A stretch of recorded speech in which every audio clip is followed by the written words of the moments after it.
बाबलू, हमारे बबलू भैया आप सभी से अपने दिल की कुछ बातें करना चाहते हैं। भैया एक नींबू पानी। ये ले।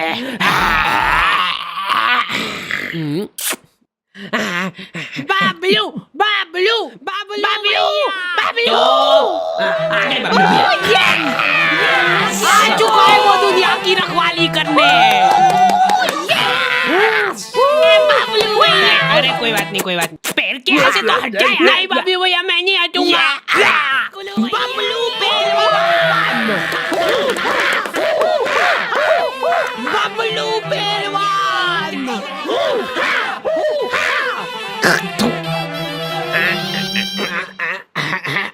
लो हाथ नहीं पकड़ लो यार। तो हमारा चुनाव चिन्ह है। अरे जल्दी खोलो यार। क्या है? ये हमारा दिल है। हमने खुद फोटो खिंचवाया है इसका। शाबाश, लो छपवा दो इसको। ये हमारा ही दिल है, बस बाहर से। ओ भाई, और इसके इर्द गिर्द जो बाल है वो हो आप। ये दर्शाता है आपके और हमारे पावन रिश्ते को।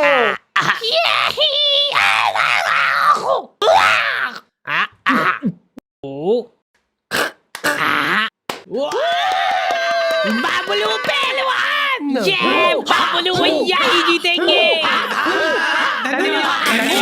बहुत धन्यवाद। इन भैया को कपड़े दो यार, कोई कपड़े दो। तो आ गए फिर से। तो गर्मियों में कुछ लोगों को कूलर नसीब होता है और कुछ लोगों को बेकार कूलर नसीब होता है। हमारे पास एक प्राचीन कूलर था जो कि इनको दहेज में मिला था। तब से ही लीक हो रहा है वो। टप टप टप टप टप टप टप। वहीं पे कुछ लोगों को अच्छा कूलर तो नसीब हो रहा था, लेकिन फिर भी वो सो नहीं पा रहे थे। अब आइए, थोड़ा थोड़ा ऊपर। अब इन सभी को ऐसा लग रहा है कि सामने वाले के पास ज्यादा हवा जा रही है।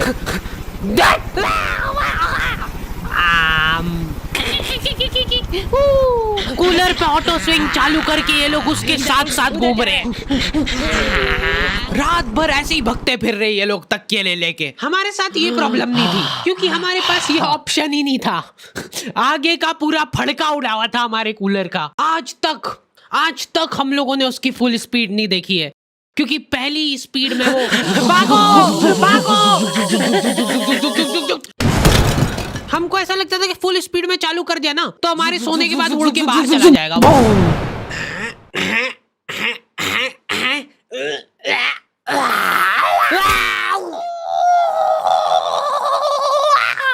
इतने तपाड़े में बेचारे फेरी वालों को पसीने में लथपथ घूमते देख मेरी मम्मी इमोशनल हो जाती है और सोचती है कि इनका तो फायदा करना पड़ेगा।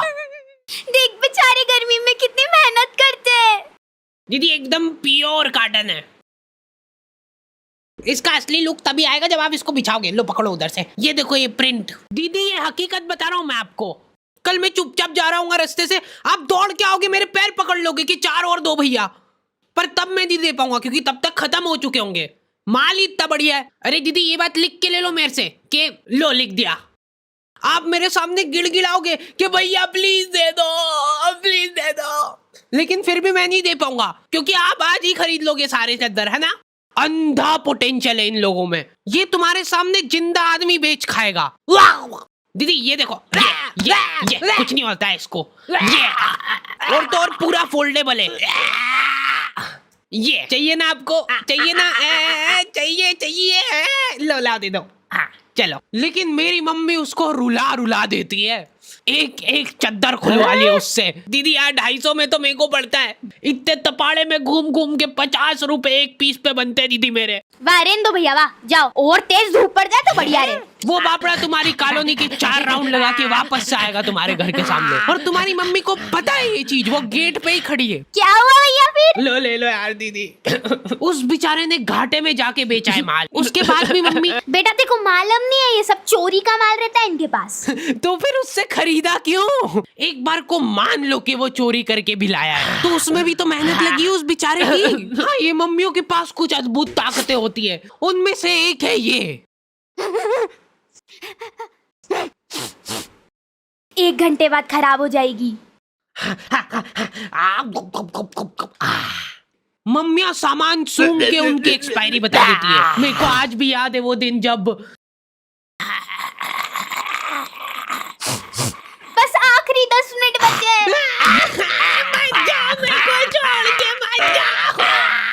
अब तो 2 ही मिनट बचे हैं। हेलो। दूसरी तरफ बबलू पहलवान का दबदबा बढ़ता ही जा रहा था। उस दिन बबलू पहलवान का जन्मदिन था और पूरे शहर को ये बात मालूम थी, क्योंकि हर गली नुक्कड़ पे इन लोगों ने पोस्टर लगवा दिए थे, बबलू भैया पहलवान हैं, इसलिए जन्मदिन की शुभकामनाएं। भाई साहब, इनमें से बबलू भैया कौन से? ये तो दिख नहीं रहे क्या तुमको? और बबलू पहलवान ने जिंदगी में पहली बार कुछ ढंग का काम करने का सोचा। अरे बबलू भैया, ये तो पिघल गई, आपके लिए नहीं लाता। कोई बात नहीं। मेरे को मेरी जनता की सेवा करनी है। इस शहर में न जाने कितने गरीब लोग भूखमरी से मरते हैं।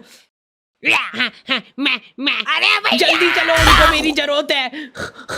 बबलू भैया, ये आपके खाने का भी टाइम हो गया, तो पहले खा लीजिए फिर चल जाना। ठीक है, इतनी देर में कोई नहीं मर रहा, चल आजा, खा के चलते हैं। देखिए, इनके जैसा काला डुस्सी हो जाएगा, दिन भर धूप में रबड़ता रहेगा। तो तुमने कुछ रईस लोग देखे होंगे जो कि हम्बल बनने की नाकाम कोशिश करते हैं। अरे भैया, आप मानोगे नहीं, ये एसी वगैरह में को जमता थोड़ी ना है। एसी जो रहता है ना, ये शरीर खराब कर देता है, क्योंकि ये सिर्फ नाक के अंदर ठंडक करता है एसी, लेकिन जो अपना पंखा रहता है वो पूरे शरीर को ठंडक देता है। इसलिए हम तो एसी और पंखा दोनों चलाते हैं, ताकि नाक के अंदर की ठंडक भी हो जाए और बाहर शारीरिक ठंडक भी हो जाए। यही हम्बल अप्रोच हर किसी को रखना चाहिए अपनी जिंदगी में, अगर उसको सड़क पे आना है तो। यार, मैंने सोचा नहीं था इतना ज्यादा आ जाएगा बिल। लेकिन ये लोग अभी भी हम्बल है, ये लोग अपने आपस में ही दिलासा दे रहे एक दूसरे को फालतू की बातें करके। अपन बताए धूप सेक रहे एक तरीके से। अब देखो, अपन ने चड्डी तो पहन रखी है, ठीक है, तो अब क्या होगा कि अपने शरीर का हर एक अंग एक जैसे कलर का हो जाएगा। मेरी आंखें भर आती है बेचारे गरीब लोगों को देख के, बेचारों के पास कपड़े तक नहीं है। बबलू पहलवान बहुत सोच विचार करके कंबल बांटने का फैसला करते हैं भरचक गर्मी में। बेचारे जिन लोगों के पास थोड़े बहुत कपड़े थे वो भी उन्होंने छीन लिए और जबरदस्ती उनको कंबल बांटी। अब वो बेचारे गर्मी में कंबल ओढ़ के खड़े हैं। मेरे को पता है बहुत खुशी मिलती है जनता की सेवा करके, निस्वार्थ सेवा करता हूँ मैं। मेरे को कुछ उनसे चाहिए नहीं बदले में मेरी माँ का मंगलसूत्र है, ये रख लो। भाइयों, ये देखो, पेटी पे केटीएम है। और उससे भी ज्यादा प्राउड की बात यह है कि माँ का मंगलसूत्र गिरवी रख के लिए मैंने। ये लोग शर्ट पहन के एहसान कर रहे हैं, ऊपर के 5 बटन खुले हुए, नीचे का बस 1 बटन अटका रखा है। जरा सी हवा चली तो वो भी खुल जाएगा। और इन लोगों में एक अद्भुत टैलेंट होता है। एक सीधी सुनसान सड़क है, कोई प्राणी उस जगह के आसपास भी नहीं आता है। इतनी प्यारी सड़क है ना वो, कि तुम उस पे चप्पल पहन के चलोगे तो वो सड़क गंदी हो जाएगी। उस सड़क पे ये लोग आड़ी बाकी गाड़ी चला के तुमको गिर के दिखाएंगे। देखो यार, मैं किसी का बुरा नहीं चाहता हूँ, लेकिन इनकी ऐसी हरकतें देख के मेरी तो बहुत ज्यादा इच्छा होती है कि ये तो यार गिरना चाहिए। तुम्हारी भी इच्छा तो होती है मन मन में, पता है मेरे को, ठीक है। भगवान इसको गिराओ यार। Thank you. तेरी माँ तो हाथ टूटवा के बैठी थी ने, अब तू भी पैर तोड़वा के आ गया। ये सीट पे सीढ़ी लगा के चढ़ना रहता है क्या? अरे कुछ नहीं होगा, आप बैठो तो सही। देखा, मैंने बोला था ना कुछ नहीं।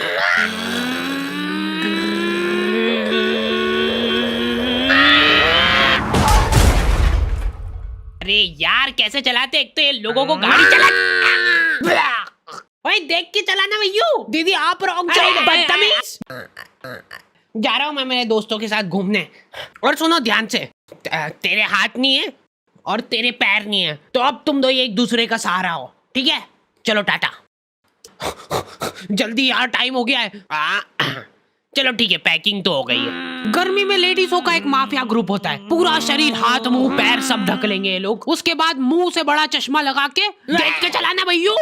मेरे को कोई आंटी जी सड़क पे आते हुए दिखते तो मैं सड़क ही चेंज कर लेता हूँ, क्योंकि आंटियों के सामने कोई गाड़ी आ जाती है तो उनसे घबराहट में एक्सीलेटर फुल हो जाता है। लेकिन इधर मम्मी को अलग ही टेंशन हो रही थी। चद्दर वाले को ज्यादा बोल दिया यार मैंने। 250 बोला था तो एकदम से मान गया था वो, मतलब माल तो चोरी का ही है। घनश्याम, पापा और धर्मेंद्र निकल चुके थे घर से। इन लोगों ने 4 दिन तक प्लानिंग करी थी और ऐसी जगह चुनी जहां पे इनके शहर से भी ज्यादा गर्मी हो। वहां पे धूप इतनी तीखी थी कि तुम्हारा पसीना निकल के हाथों हाथ इवेपोरेट हो जाए। ऐसा लग रहा था कि वहां के पेड़ों को गर्मी लग रही थी, इसलिए उन सब ने ट्रिम कर लिया है और दूर दूर तक पानी का नामो निशान नहीं था। ये लोग घर से पानी लेके गए थे, लेकिन इन्होंने फ्रीजर में बोतल रख दी थी। अब तीनों प्यासे बैठ के उस बर्फ के डल्ले के पिघलने का इंतजार कर रहे हैं। अरे बर्फ लाओ यार जल्दी, उसके बिना इसका मजा कहाँ है। बबलू भैया का जन्मदिन है आज, माहौल बनेगा भैया आज तो।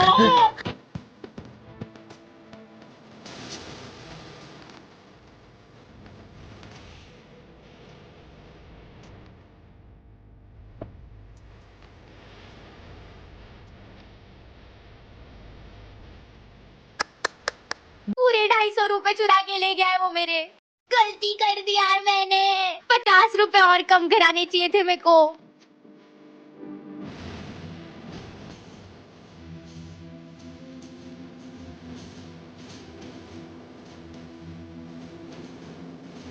अरे नाचो नाचो यार, अटाला भंगार वाले रद्दी पेपर वाले। मम्मी ने उस आदमी का इतना घाटा कर दिया था कि उस बेचारे को प्रोफेशन चेंज करना पड़ गया। अरे तो वही है ये चोर, वही है जिसने चोरी का माल बेचा था मेरे को। ओए रुक जा वहीं पे। अरे मैंने कुछ नहीं करा, मेरे को मत मारो ऐसे यार। नहीं मानेगा ये ले, मारो। देखो ये चश्मा कैसा लग रहा है, एकदम वेल्डिंग वाला लग रहा है। क्या हुआ इसको? भाई वो सही में वेल्डिंग इच करता है। जल्दी घर चलो नहीं तो काले हो जाएंगे। हाँ गुड बॉय। भाई अपनी बॉटल।